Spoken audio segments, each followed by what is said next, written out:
Then आता है critical appraisal of rural banking. Sir rural banking की क्रिटिकल हम देखते हैं कि हाँ भाई हमने क्या किया। तो सबसे पहले इनसफिशिएंसी, ये कहना चाहता है इनसफिशिएंट फंड्स कि किसानों को देने के लिए हमारे पास पैसे ही बहुत कम है। सबसे बड़ी बात तो ये इनएडिक्वेट कवरेज ऑफ इंस्टीट्यूशनल रिसोर्सेज, जो जगह जगह हम खोलना चाहते हैं बैंक वो हम नहीं खोल पा रहे क्योंकि हम एंटायर रूरल फार्मर को कवर ही नहीं कर पा रहे। इनएडिक्वेट अमाउंट ऑफ सैंक्शन, जितना अमाउंट वो मांगते हैं, मान लो किसी ने 4 लाख का लोन मांगा और हमने उसको उठा के 1 लाख दे दिया, तो इतना कम देंगे तो उसका काम चलेगा कैसे। वो 4 लाख का ट्रैक्टर खरीदना चाहता था, अब 1 लाख से क्या करेगा। लेस अटेंशन टू पुअर और मार्जिनल, छोटे फार्मर को तो हम ध्यान दे ही नहीं पा रहे। जो बीच के जो किसान है या बड़े जो किसान है वही इन स्कीम्स का फायदा उठा लेते हैं। जो बहुत ही पुअर गरीब किसान हैं उनको इसका फायदा नहीं मिल पाता है ना। तो लिखा है कि bank need to change their approach, bank को अपने अप्रोच जो वो चेंज करने की जरूरत है और छोटे किसानों पे ध्यान देने की जरूरत है। And farmer should also be encourage to increase the habit of thrift, उनको भी कहना चाहिए कि तुम सेविंग करो and efficient utilisation of financial resources, और रिसोर्सेज का अच्छा यूज करो। नेक्स्ट आपका आता है एग्रीकल्चर मार्केट सिस्टम। ये क्या होता है। अब ये एग्रीकल्चर मार्केट सिस्टम होता क्या है। Agriculture marketing is a process that involve assembling, storage, processing, transportation, packaging, grading, distribution of different agriculture commodity across the country. सही है। इसमें क्या होता है देखें, रूरल एरिया में बेसिकली क्या होता है, उसका एक मार्केट सिस्टम है। वो मार्केट सिस्टम क्या है पहले आपको उसको समझने की जरूरत है, तभी आप इस चीज को समझ पाएंगे। फार्मर है, फार्मर मंडी में अपना जो माल है वो बेचना चाहता है, ठीक है जी, आप यहाँ बेचना चाहते हो, लेकिन वो इतना पढ़ा लिखा ही नहीं है, ना उसके बाद इतना ट्रांसपोर्टेशन है, ना उसके बाद इतनी इंफॉर्मेशन है। तो वो क्या करता है, मीडिएटर से कांटेक्ट करता है। मीडिएटर कौन होते हैं, मीडिएटर होते हैं ब्रोकर्स, जो उसकी मंडी तक माल को लाने और बेचने में हेल्प करते हैं। ठीक है, एक तरीके से एजेंट है जो कि उनका ये काम संभालते हैं। बदले में उन्हें क्या देना पड़ता है, कमीशन। अब ये कमीशन फार्मर के लिए क्या हो गया, एक्सपेंस हो गया। अब जब ये एक्सपेंस हो गया तो उससे उनका प्रॉफिट क्या हो जाएगा, इससे प्रॉफिट क्या हो जाएगा, उनका कम हो जाएगा।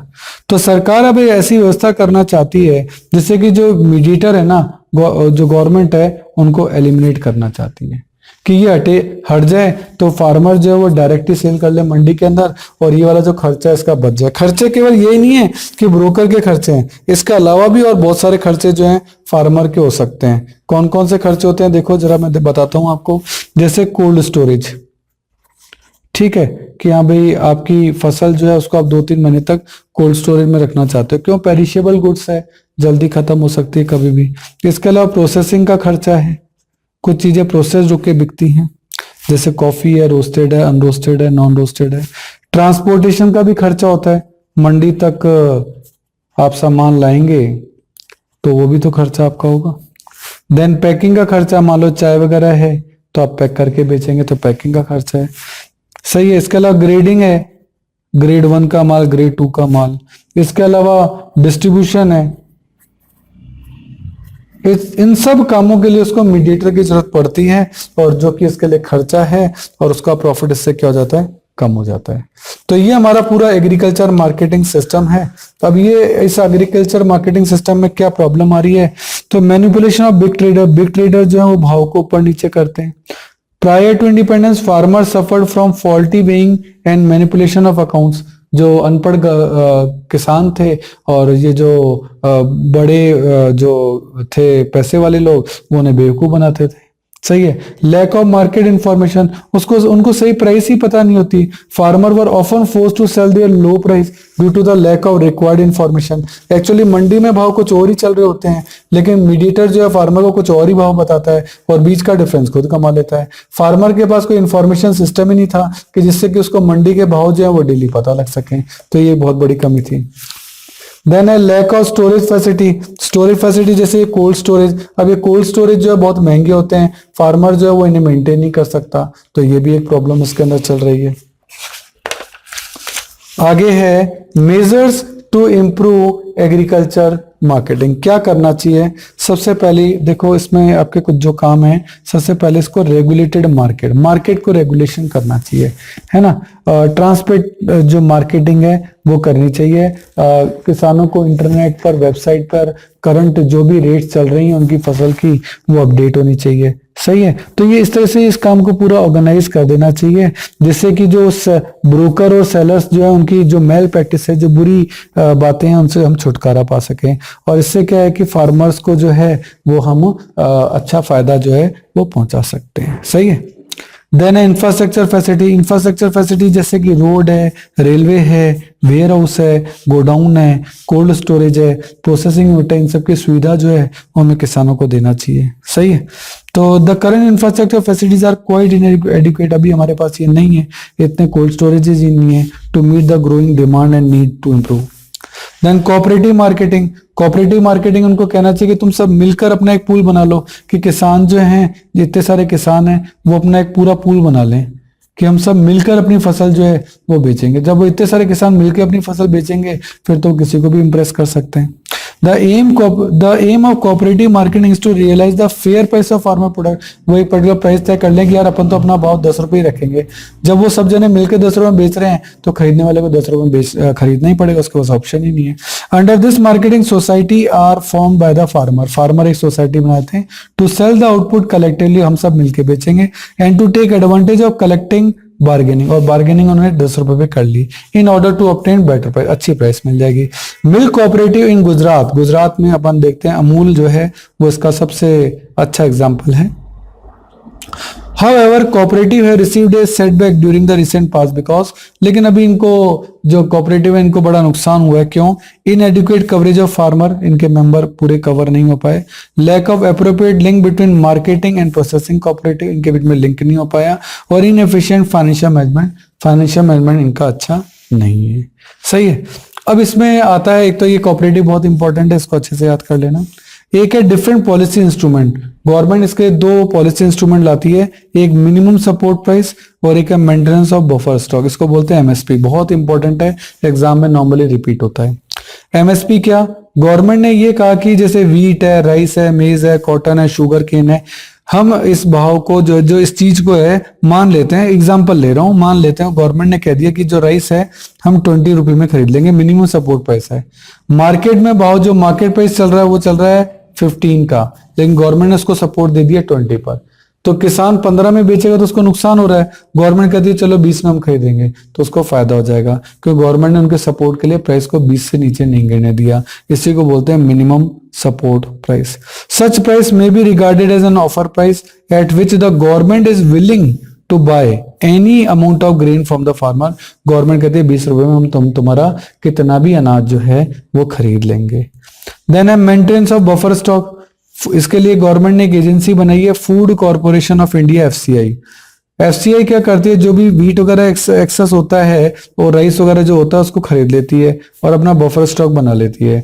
ये बफर स्टॉक क्रिएट किया जाता है in the years of surplus production. जब भी सरप्लस प्रोडक्शन होता है तो वो बफर स्टॉक यानी एक्स्ट्रा स्टॉक जो है वो खरीद के अपने पास रख लेती है, और ये यूज करती है ड्यूरिंग शॉर्टेज, जब कभी अकाल पड़ जाए, शॉर्टेज हो तो इसका यूज करती है। It help to ensure regularity in supply and stability of, इससे क्या होता है वो सप्लाई और उसकी प्राइसेस पे जो है कंट्रोल रख सकती है।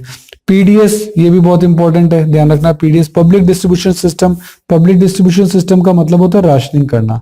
वो राशन की शॉप पर इनको भिजवा सकती है, बिकवा सकती है। The public distribution system is countries operate through a network of ration shop. इसके लिए गवर्नमेंट ने क्या बनाई है, राशन शॉप या फेयर पैसेज शॉप बनाई है। Fair passage shop offer essential commodity like wheat, rice, kerosene etcetera eight A price below the market price. Government क्या करती है, राशन की शॉप से इन चीजों को सस्ता बिकाती है। मान लो मार्केट में वो चीज चली है 15 रुपए की और गवर्नमेंट कहती है चलो हम आपको 10 रुपए में ही दे देंगे। सही है, जिससे कि weaker section of the society है वो इन चीजों को इजिली खरीद सके। सही है, तो ये सब चीजें, तो ये बहुत इंपॉर्टेंट 2 पॉइंट आए हैं, एक तो बफर स्टॉक, एक एमएसपी और एक पीडीएस। इन तीनों को आप अच्छे से याद कर लें। देन आपका आएगा इमर्जिंग ऑल्टरनेट मार्केटिंग चैनल। अब क्या आ रहा है, कहता है origin of farmer market. Cooperative marketing को जरा सा अपन और समझते हैं। बेसिकली ये कॉन्सेप्ट जो है वो गुजरात में डेवलप हुआ था, उसमें क्या हुआ, बहुत सारे मिल्कमैन जो थे वो आपस में मिल गए, उन्होंने एक पूल बना लिया और जितने भी मिल्कमैन हैं वो अपना जो मिल्क है वो इस पूल में देने लगे और उन्होंने अपना ग्रुप बनाकर डेयरी को माल जो है वो बेचना चालू किया। सही है। और उन्होंने अपनी एक सिंगल रेट कर ली, भाई हम आपको जो माल बेचेंगे वो इस सिंगल रेट पे बेचेंगे। सही है। इसके एग्जाम्पल गुजरात में मैं आपको बताऊं, एक तो अमूल है, आनंद मिल्क उद्योग लिमिटेड है ना, जयपुर में आप एक देख सकते हैं, इसका एग्जाम्पल सरस है। ठीक है, तो ये दो आपके कोऑपरेटिव मार्केटिंग के एग्जाम्पल हैं। इसके अलावा आपने एक वर्ड समझा एमएसपी। एमएसपी क्या, मिनिमम सपोर्ट प्राइस। जैसे एग्जांपल एक लेता हूं, मान लेते हैं ओनियन है, ओनियन का प्रोडक्शन जो है वो ज्यादा हो गया। जब किसी चीज का प्रोडक्शन ज्यादा हो जाता है तो उसकी प्राइस क्या हो जाती है, कम हो जाती है, क्योंकि मार्केट में सप्लाई बहुत ज्यादा है। अब मार्केट प्राइस जो है वो आपकी कम हो गई, तो ये फार्मर के लिए क्या हो गया, लॉस, लॉस टू फार्मर्स। ठीक है।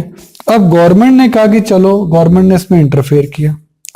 गवर्नमेंट ने कहा कि हम इस जो कि मार्केट में जो प्राइस है, मान लेते हैं 10 रुपए की चल रही है, हम आपसे 12 रुपए में खरीद लेंगे। अब गवर्नमेंट ऐसा कर रही है तो ये फार्मर के लिए तो सपोर्ट हो गया। सही है।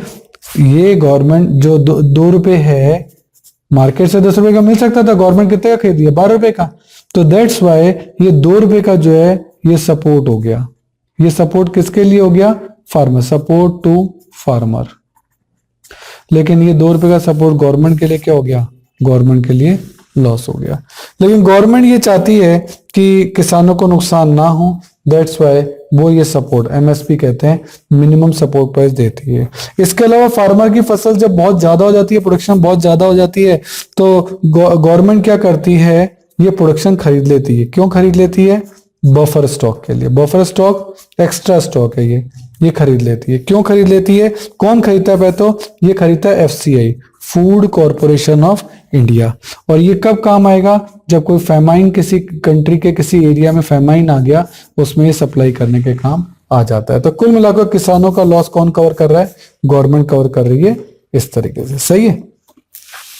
तो नेक्स्ट आपका पॉइंट आता है इमर्जिंग ऑल्टरनेट मार्केटिंग चैनल। अब नए मार्केटिंग चैनल्स क्या आ रहे हैं जिनसे किन समस्याओं को हम दूर कर सकते हैं। तो इसमें होता क्या है, farmer can increase their share in the price paid by the consumer if they directly sell their produce to the consumer. यानी फार्मर जो है वो सीधा कंज्यूमर को ही माल बेच रहा है, बीच में कोई जना नहीं है। तो इससे फार्मर जो है अपने प्रोडक्ट की जो प्राइस है वो अच्छी गेट कर सकता है। इसको बोलते हैं फार्मर मार्केट, यानी फार्मर खुद ही कंज्यूमर को माल बेच रहा है मार्केट में डायरेक्टली। सही है। तो सर क्या ही ऐसा हो रहा है कि फार्मर जो है वो डायरेक्टली अब कंज्यूमर को माल बेच रहा है। हाँ, ऐसे कुछ एग्जांपल हैं। पंजाब, हरियाणा और राजस्थान में अपनी मंडी, पुणे के अंदर हदासपुर मंडी, और आंध्र प्रदेश के अंदर रायथू बाजार, और तमिलनाडु में उजावर सैंडीज करके अलग अलग नामों के जो मार्केट हैं वो डेवलप हुए हैं। और इसमें फार्मर और बायर जो है वो मिलते हैं और अपना माल जो है खरीदते हैं। सही है। इसके अलावा alliance with national and multinational companies, farmer जो है इनसे भी अलायंस कर सकता है और अपने प्रोडक्ट का अच्छा प्राइस गेट कर सकता है। कैसे, जैसे कोई मल्टीनेशनल कंपनी एमएनसी हो सकती है, या फिर मैं एक अच्छी नेशनल कंपनी की बात करता हूं, पतंजलि की बात कर लेते हैं। ठीक है। पतंजलि क्या करता है कि फार्मर से डायरेक्टली कांटेक्ट कर लेता है कि फार्मर जो फसल उगा रहा है वो देख लेता है कि हाँ भाई ये फसल कैसी उग रही है, वो उनसे कांटेक्ट कर लेता है। पतंजलि इन फार्मर्स से क्या कर लेता है, पहले ही बुकिंग कर लेता है कि हाँ भाई तुम्हारा सामान कितना होगा, उसमें इस रेट में हम आपका सामान खरीद लेंगे। तो बुकिंग कर लेता है, एडवांस पहले से देता है, इन एडवांस होता है ये पूरा काम, एडवांस दे देता है। और प्री डिटरमाइंड प्राइस होती है, पहले से प्राइस तय हो जाती है कि मार्केट प्राइस से हमें कोई मतलब नहीं है, ये प्री डिटरमाइंड प्राइस जो है वो पहले ही तय हो जाती है। इससे फायदा क्या होता है कि जैसे पतंजलि करता है, ये करता है आंवले के लिए, जैसे मैं एग्जांपल देता हूँ, तो वो फार्मर से आंवले की फसल पहले ही बुक कर लेते हैं क्योंकि उसको बहुत सारा च्यवनप्राश बनाना है। फार्मर को एडवांस में ही पैसे मिल जाते हैं, प्री डिटरमाइंड प्राइस होती है, तो फार्मर को कोई भी मार्केट रिस्क नहीं रहती। सही है। और उनके बीच में जो कॉन्ट्रैक्ट है ना वो भी साइन हो जाता है कि हाँ भाई फार्मर और जो पतंजलि के जो पर्सन है वो उस पे साइन कर देते हैं। सही है। तो ये क्या alliance with national and multinational companies, इससे क्या फायदा होता है कि फार्मर की कोई रिस्क नहीं रहती। Several national and multinational fast food chains are increasingly entered into contract alliance with farmer. They encourage the farmer to cultivate farm product, vegetable, fruit, etc. of the desired quantity. They provide them not only the seed, उसको seed भी देते हैं, other input भी देते हैं, but also assure procurement of the product at pre-decided prices. Such arrangement help in reducing the prices. इससे farmer की price risk नहीं रहती और उसका जो market है वो बहुत बढ़ जाता है। सही है।